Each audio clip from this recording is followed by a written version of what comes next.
Penguin Random House Audio presenta De la paz al olvido, Porfirio Díaz y el final de un mundo, de Rafael Tovar y de Teresa. Narrado por Rafa Serrano. Introducción. El propósito de mi libro anterior, El último brindis de Don Porfirio, 2010, fue el de abordar la celebración del centenario de la independencia en 1910. Fue una mirada a 100 años de aquellos festejos que conmemoraron otro centenario más, el de la patria, y que tuvieron en el centro a Porfirio Díaz, figura que marcó de muchas maneras el siglo XIX. En este nuevo audiolibro, De la paz al olvido, Porfirio Díaz y el final de un mundo, recorro otros años más para resolver una deuda personal que adquirí al publicar el título anterior. Estudiar lo que ocurrió al término de las fiestas nacionales, nada menos que el derrumbe del régimen de Porfirio Díaz. Es una búsqueda por explicar por qué las fiestas del centenario fueron un triunfo internacional y nacional, pues con ellas se terminó de pulir el renombre de México como país en vías de convertirse en una potencia mundial. Se cimentó una buena parte de la identidad nacional en el imaginario colectivo. Se construyó una gran cantidad de edificios y obras de carácter social que no se habían podido ofrecer a lo largo del siglo XIX en beneficio de un número muy significativo de comunidades. Obras públicas que quedaron, además, como herencia aún en pie en nuestros días, como emblemas de nuestro país, y que siguen prestando sus servicios para el bienestar de pueblos y municipios.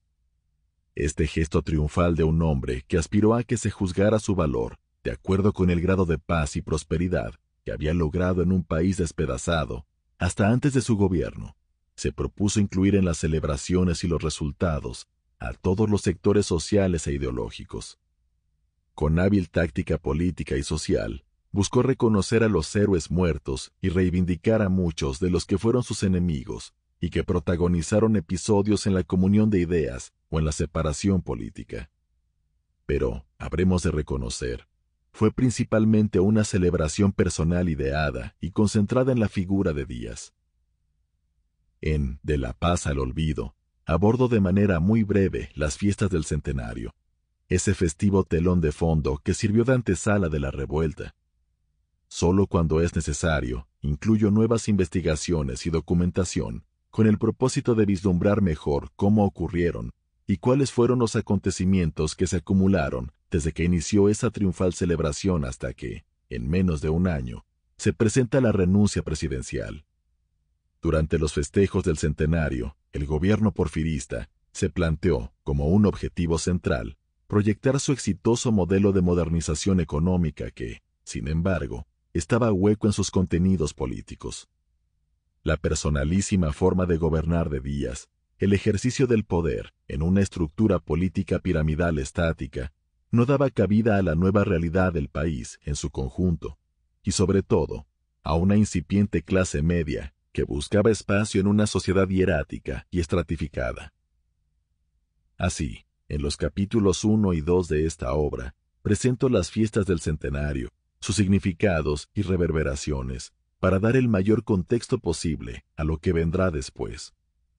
A aquello que parecía imposible, que Porfirio Díaz, quien había ocupado la presidencia de manera consecutiva desde 1884, abandonara el cargo.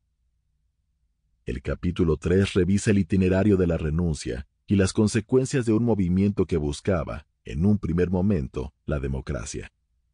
El modo en que va acelerándose el derrumbe del gobierno de Porfirio Díaz hasta la presentación de la carta de renuncia ante el Congreso y su salida de México en el vapor Ipiranga. A lo largo del audiolibro, me ocupo someramente del contexto general que determinaba las costumbres, la moda, el arte, y que hasta la fecha se le ha denominado como afrancesamiento, sin reconocer que era una moda internacional que alcanzaba a todo rincón del planeta. En el siguiente capítulo, trato la llegada de Porfirio Díaz a Europa, a un mundo que ha empezado a declinar, a pesar de haber vivido uno de los mejores momentos de la historia, por su crecimiento económico y social, por su expansión comercial y por su efervescencia cultural. Aquella Europa que se empeñó en sacrificar la paz Sample complete. Ready to continue?